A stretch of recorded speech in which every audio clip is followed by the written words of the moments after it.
윤상현 의원입니다.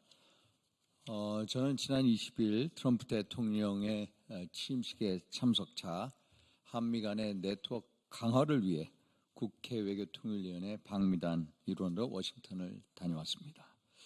이번 방미의 목적은 한미 동맹의 중요성을 강조하고 대한민국의 전략적인 가치를 미국 조야에 알리는 데 있습니다.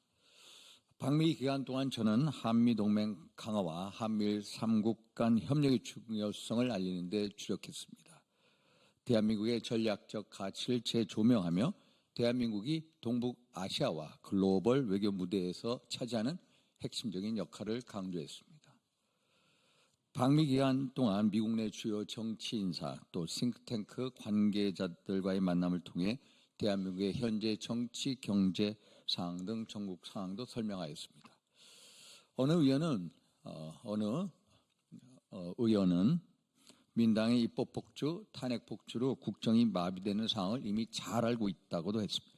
일부 인사는 윤석열 대통령의 상황에 대해 대통령을 탄핵을 했는데 왜 구속까지 시켰는지 이해하지 못하겠다라는 반응을 보였고, 어떤 인사는 트럼프 대통령이 윤석열 대통령과의 만남을 위해 많은 준비를 했었고 만남을 고대하고 있었다라고도 얘기했습니다. 미국 내 정치권은 대한민국 국회에서 진행 중인 여러 대통령 탄핵, 현재 헌재에서 진행이 되고 있습니다만 탄핵 절차에 관련해서 의구심을 표명했는데, 미국 조야 인사들이 공식적으로 대한민국의 현재 정치 상황에 대해서 불개의 원칙을 표명하는 가운데도 대한민국의 민주주의, 법치주의에 대해서 큰 관심을 가지고 있고 윤석열 대통령 탄핵 이후의 상황의 전개에 대해서 예의주시하고 있음을 확인할 수 있었습니다. 저는 대한민국이 윤석열 대통령의 리더십 아래 한미동맹을 강화했음을 강조했습니다. 2023년 3월 8월이죠. 캠프 데이비드 정신을 토대로 한미일 3국 협력의 제도화, 그리고 그 전 2023년 4월 달 워싱턴 방문 당시 창설된 NCG 그룹의 성과를 공유했습니다. 미국 조야에서도 윤석열 대통령의 한미일 군사협력 강화 노력에 대해 높은 평가를 내리고 있었습니다. 특히 경제 문제에 대해서는 인플레이션 감축법, 반도체 지원법 등 주요 법안에 대해서 한국 기업의 권익 강화, 권익 보호 방안 등을 논의했습니다. 특히 미국 트럼프 행정부가 지금 전 세계 국가에게 관세를 부과하는 가운데 보편 관세나 ILA, 칩스 법안 등으로 기인되는 각종 보조금 혜택 등의 문제를 탄핵 심판이 결정되는 이후에 보류해달라는 입장을 전달하기도 하였습니다. 북핵 문제에 대해서도 대한민국의 입장을 상세히 설명했습니다. 특히 제가 오랫동안 주장해온 제한적인 핵무장의 필요성을 강조했습니다.